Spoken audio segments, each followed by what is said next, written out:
A poor seamstress changed a man's life with her last savings, only for him to deny ever knowing her. But destiny had not finished writing their story. If you enjoy powerful African stories filled with love, sacrifice, betrayal, and justice, don't forget to subscribe, like, share, and drop a comment before you continue. Now, let the story begin. The rain was falling heavily the day Kemi made the biggest decision of her life. Dark clouds hung low over Ajoma village, and the sound of thunder rolled across the hills like an angry drum. Water poured from the sky in thick silver lines, drumming on rooftops and turning the narrow roads into muddy rivers. Kemi stood inside her tiny sewing shop at the edge of the village, watching droplets leak through the old zinc roof and fall onto the dusty floor. She placed an empty bucket beneath the biggest leak and sighed. The shop was little more than a wooden shed with uneven walls and a crooked door. But to Kemi, it was more than wood and nails. It was her dream. She had built it slowly, patiently, with years of hard work and sacrifice. Her late mother had taught her how to sew when she was only 12 years old. From that day, Kemi had fallen in love with the sound of the sewing machine, the feel of cloth between her fingers, and the joy on people's faces when they wore her creations. After her mother passed, sewing became more than a skill. It became survival. From sunrise to sunset, she stitched dresses for market women, school uniforms for children, church gowns for mothers, and wrappers for brides preparing for marriage. Her hands were always busy. Her back was often tired, but her spirit remained strong, and her heart was always hopeful. That hope had a name: Tunde. Tunde was known throughout Ijoma as the boy with big dreams. While many young men in the village were content to remain farmers or petty traders, Tunde talked about universities, offices, and skyscrapers. He was intelligent, confident, and handsome in a simple, humble way. Whenever he spoke, people listened. Whenever he smiled, girls noticed. But the only person Tunde truly opened his heart to was Kemi. In the evenings, when the sun went down and the village became calm, Tunde would sit with her behind the sewing shop up under the old mango tree. "I will be great one day," he used to say, staring at the distant horizon. "I will leave this village. I will go to Lagos. I will build houses, drive fine cars, and wear expensive suits." Kemi would smile and nod. "I know you will," she always replied, and she meant it. Unlike many girls who chased Tunde because of his looks and charm, Kemi loved him quietly and sincerely. She loved how he cared for his widowed mother. She loved how respectful he was to elders. She loved how he never laughed at her small shop or her simple life. To her, Tunde was not just a dreamer. He was her future. One humid afternoon, as Kemi was sewing the sleeve of a customer's blouse, Tunde arrived at her shop unexpectedly. The rain had just stopped, and the smell of wet earth filled the air. He did not have his usual confident smile. Instead, worry was written all over his face. "Kemi," he said softly, standing at the doorway, "I have finally been accepted for a job interview in Lagos." Her face lit up instantly. "That is wonderful news," she exclaimed, dropping her needle. "Yes," he replied, but his voice was heavy. "But there is a problem." "What problem?" "I need money to travel and to survive for a few weeks in the city. My family cannot raise it. I have tried everything." Silence fell between them. Kemi felt her heart tighten. She understood what he was asking even before he finished speaking. All she owned in the world was hidden inside a small tin box under her bed, her life savings from years of sewing. That money was not just cash. It was her sweat, her sleepless nights, her future plans. It was meant for a bigger shop, for better sewing machines, for the life she dreamed of building for herself. That night, Kemi lay awake, listening to the rain beat against her roof. Her mind fought a silent battle. If she gave Tunde the money, she would have to start all over again. If she refused, he might lose his chance to leave the village forever. By morning, she had made up her mind. Love spoke louder than fear. She woke up before dawn, pulled out the tin box, and counted every single naira inside. Then she wrapped the money carefully in a handkerchief and carried it to Tunde's house. When she placed it in his hands, his eyes widened in shock.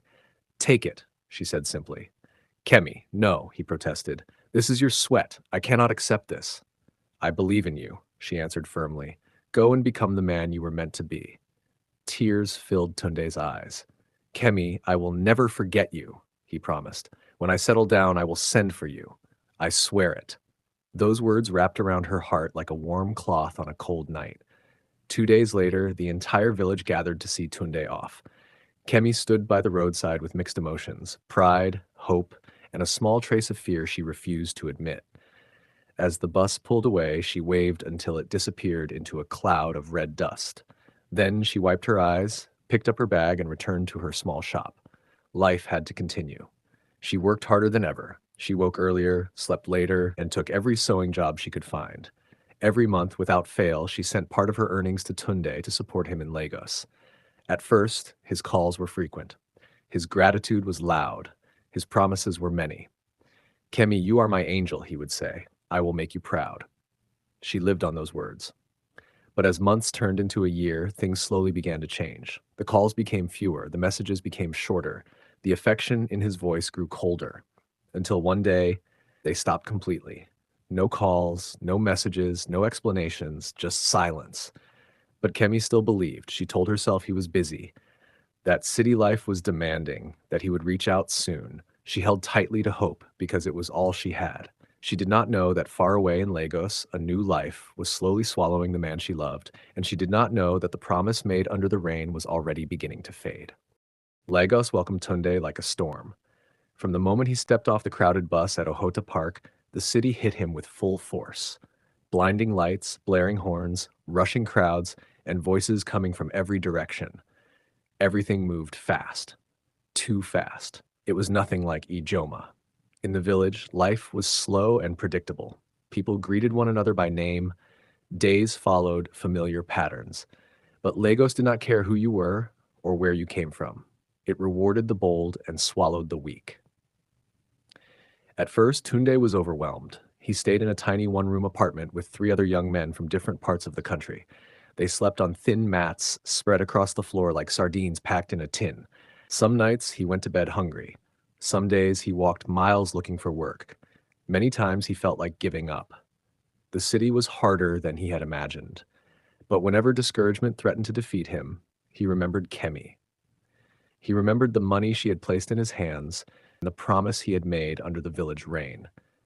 With her financial help, he survived long enough to catch a breakthrough. After months of searching, Tunde finally got a job as a junior clerk in a large construction company owned by a wealthy businesswoman known as Madame Rose. The company building was tall and intimidating, with glass walls and polished floors that shone like mirrors. The first day Tunde walked in, he felt like he had entered another world. Madame Rose was a strict, powerful woman who tolerated no nonsense. Many workers feared her.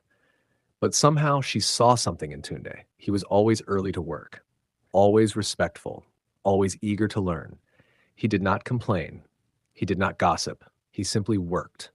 Within a year, Madame Rose promoted him from clerk to site supervisor. It was a position that came with better pay, respect, and new opportunities.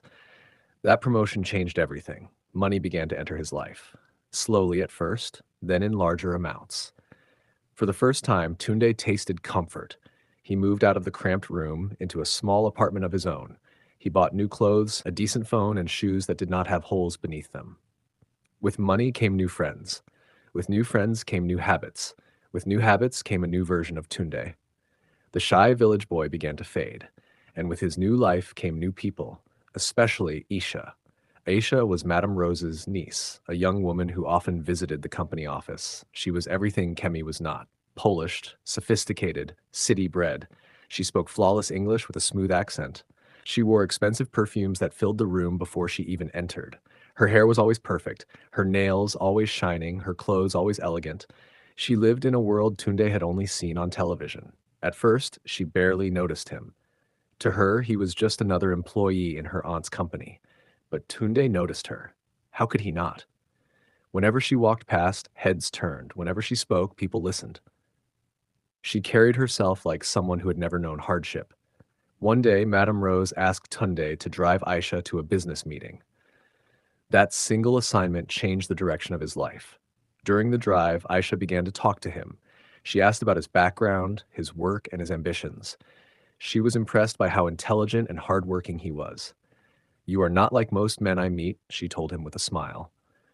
Those words entered Tunde's heart like sweet music. From that day, she began to notice him more. She requested him as her driver whenever she had errands. They talked often. She laughed at his jokes. She encouraged his dreams, and Tunde began to enjoy her attention. Little by little, the village boy began to disappear. The more time he spent with Aisha, the more distant his old life felt. The memories of muddy roads, leaking roofs, and Kemi's small sewing shop slowly faded into the background. He started going to places he never imagined he would enter: expensive restaurants, classy parties, and high-profile events. In those places, nobody cared about his humble beginnings. They only saw the new Tunde. Whenever his new friends asked, "Do you have a woman back home?" he would laugh and reply casually, "Nobody serious." The words would have killed Kemi if she had heard them. Back in Ijoma, life continued as usual. Kemi kept sewing, kept hoping, kept praying. She told herself that Tunde was simply busy, that city life was demanding, that he would soon fulfill his promise. She refused to believe anything bad about him, even when his calls stopped, even when his messages became rare. Love made excuses for him. Then one evening, while she was stitching a school uniform, a customer rushed into her shop with big news. "Kemi, have you heard?" "Heard what?" she asked calmly. "Your Tunde is getting married in Lagos." The needle fell from her hand. For a moment, she thought she had misheard. "Married?" she whispered. "Yes, to a rich woman's niece. I saw the invitation online. The wedding is next month." The room began to spin. The sewing machine, the walls, the floor, everything blurred.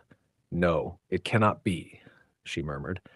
But the customer kept talking, describing how grand the wedding would be and how lucky Tunde was. Kemi barely heard anything else. That night, she cried herself to sleep. For days, she walked around like a shadow of herself. Customers noticed her swollen eyes and quiet mood. Some pitied her, some gossiped about her, some laughed behind her back. But Kemi did not care. All she wanted was the truth. Finally, she made a decision. She would go to Lagos, not to fight, not to beg, not to cause trouble. She only wanted to see Tunde with her own eyes and hear the truth from his mouth. She sold the last piece of expensive cloth she had been saving for a special customer and used the money to buy a bus ticket. Her friends warned her not to go. "Forget him," they said. "City people change," they said. But Kemi needed closure.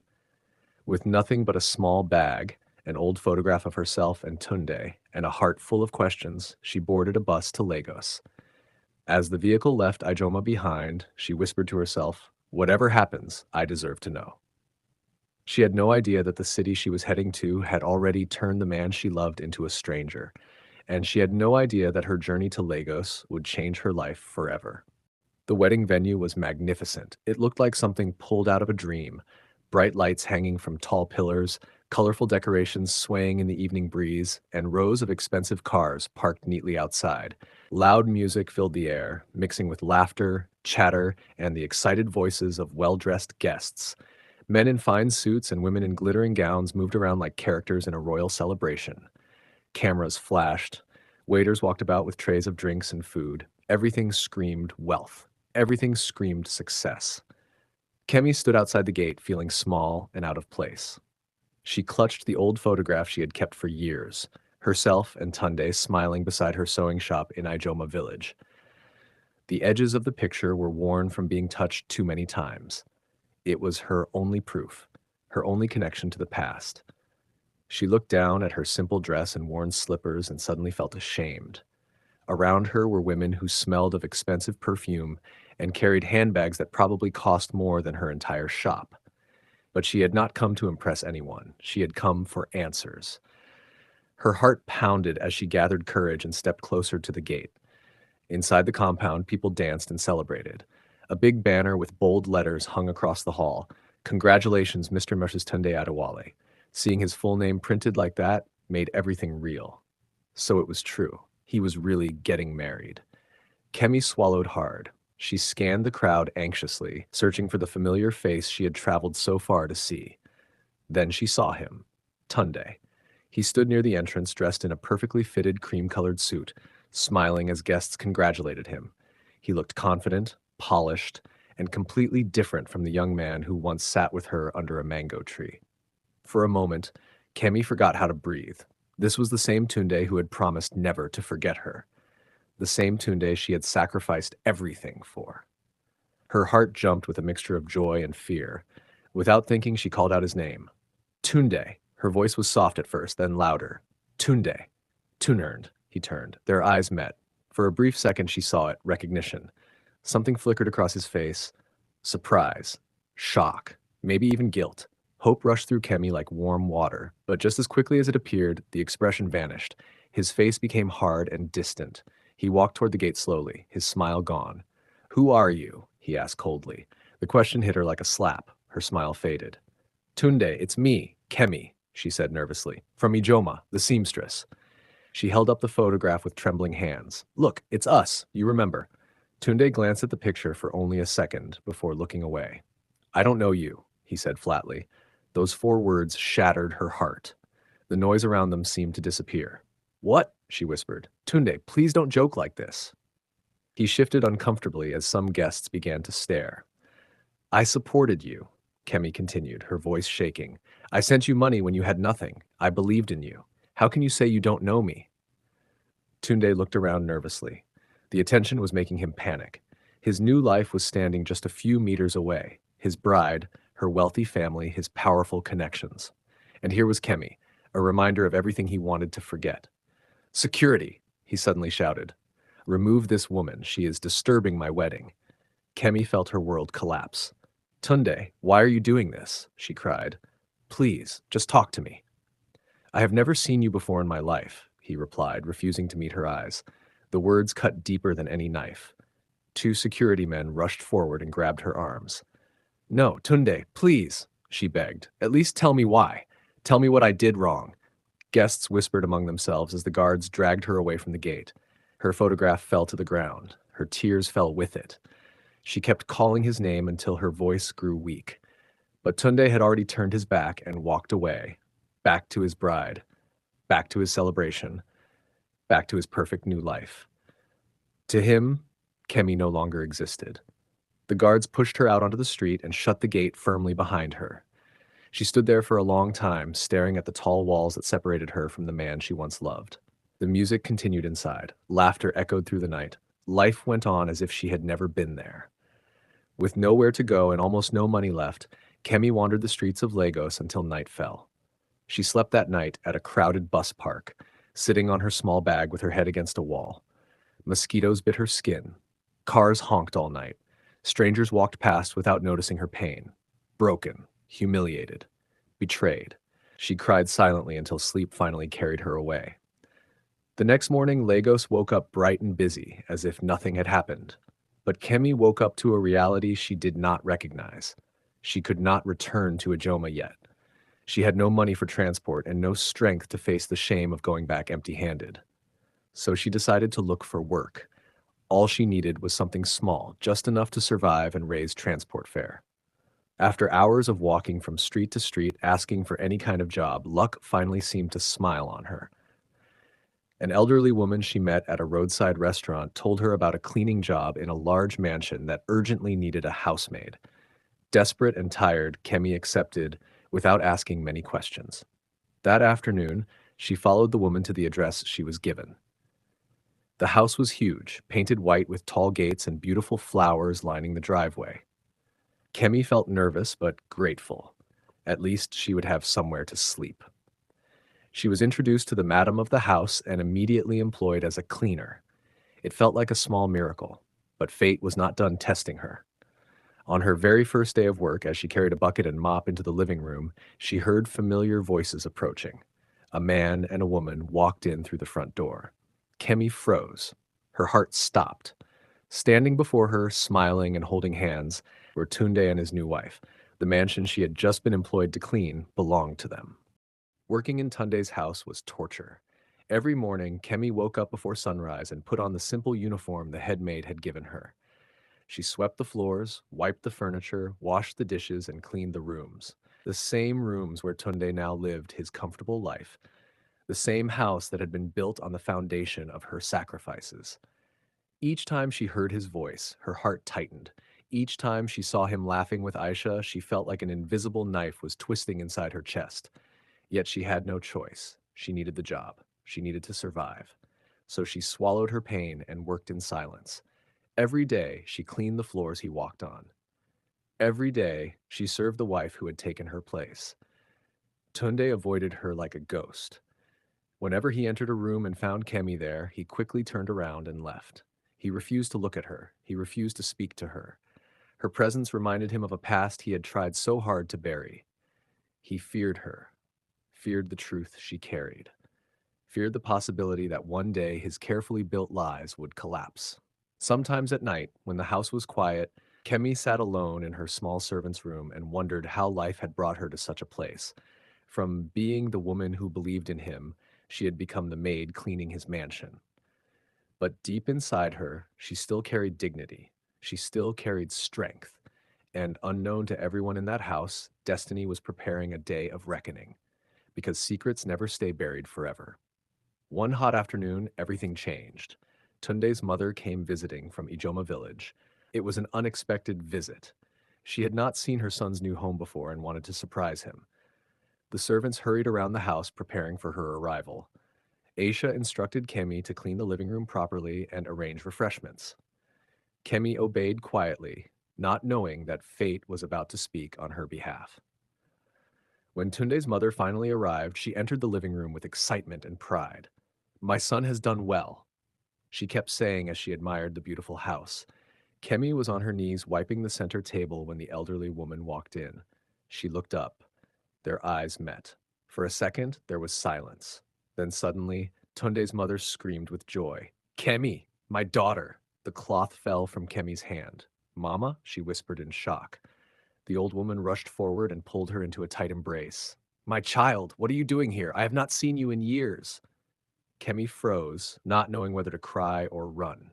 Aisha, who had been sitting on the sofa, stood up in confusion. "Mama, you know this maid?" she asked. Tunde's mother laughed loudly. "Know her? Ah, I know her very well. This is Kemi, my Kemi from Ijoma." She turned to Aisha with a proud smile. "This is the girl who trained Tunde with her money. Without Kemi, your husband would still be struggling in the village." The room went dead silent. The housemaid stopped working. The driver at the door froze. Aisha's face slowly changed. "What did you just say, Mama?" she asked carefully. Tunde's mother continued innocently, not realizing the storm she was creating. "This girl sacrificed everything for my son. She paid for his transport to Lagos. She sent him money every month. She believed in him when nobody else did." She shook her head with admiration. "Kemi is like a daughter to me." Aisha turned slowly toward her husband. "Tunde," she called, her voice shaking. "Is this true?" Tunde stood at the doorway like a man caught in a trap. His face was pale, his hands were trembling. He opened his mouth to speak, but no words came out. Kemi stepped forward with tears in her eyes. "Yes, Ma," she said softly. "It is true. I sacrificed everything for him, and when I came to Lagos looking for him, he denied me." Gasps filled the room.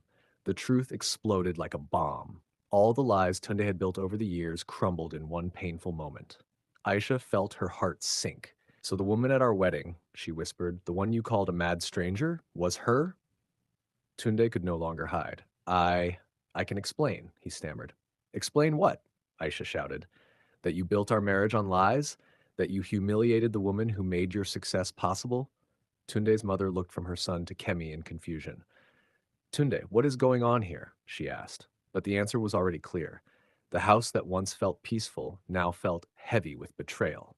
That evening, the truth continued to shake the foundation of Tunde's life. Aisha locked herself in the bedroom and cried for hours. She felt deceived. She felt used. Everything she thought she knew about her husband had turned out to be false. When she finally came out, her face was hard and determined. She packed her bags while Tunde begged and pleaded. "Aisha, please forgive me," he cried. "It was a mistake." "A mistake?" she replied bitterly. "No, Tunde. A mistake is spilling water on the floor. What you did was wickedness." She looked at him with disappointment. "I cannot stay married to a man without honor." With those words, she walked out of the house and out of his life. From that day, everything began to fall apart for Tunde. News of his deception spread among family and friends. His reputation crumbled. His mother returned to the village in shame. Even at work, people looked at him differently. The perfect life he had built on lies collapsed like a house of cards. And Kemi? She quietly resigned from the job and returned to Ijoma. But this time she did not return as the broken girl who left.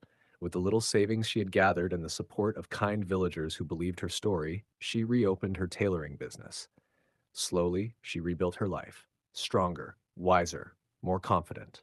Months later, humbled and broken, Tunde traveled back to Ijoma. He found Kemi in her new, bigger tailoring shop, surrounded by apprentices and customers. She looked peaceful, successful, unbothered. He fell to his knees before her. Kemi, please forgive me, he cried. I lost everything because of my foolishness. Kemi looked at him calmly. There was no hatred in her eyes anymore, only understanding. I forgive you, Tunde, she said softly. But forgiveness does not mean returning to where pain lived. Her words were gentle but firm. She had grown beyond him. She had learned to choose herself.